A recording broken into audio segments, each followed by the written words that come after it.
Well, good morning. We're out in the garden and it's a lovely, bright, sunny day. Now what we're doing this morning is we're changing the battery.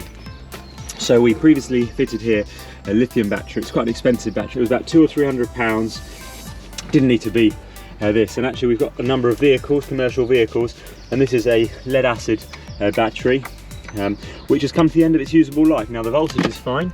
Got 12.82 volts on the voltage reading there, so we know the battery's in good health and it'll actually benefit from being connected to the solar power. And the only difference is that we might not get that full 680 amp rating on the battery at startup voltage, but we're not interested in startup voltage here. We're just interested in running a small PV system. So we're just out here in the garden and we're making the necessary connections. They were a bit short before because they were up there, so we're actually going to extend the connections down here and then we'll build a nice box to cover this lead battery, and we'll let you know how we get on.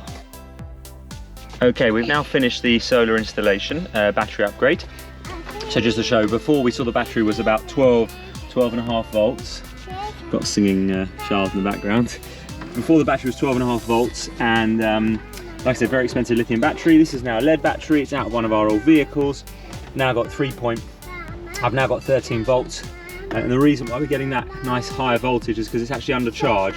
So if I look at my Victron Connect app, you can see we're getting 3 watts of power. We're seeing a fluctuating voltage between 29 and 40, 30, and that's because the MPPT charge controller is trying to track the best amount of power. We've got current, 1 amp.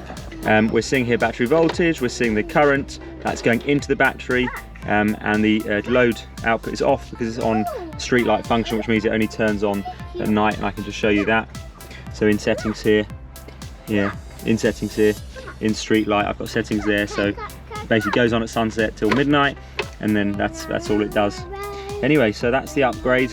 Really happy with that. Got in a much cheaper battery, something that was going to be thrown away or not used, and we put it to good use.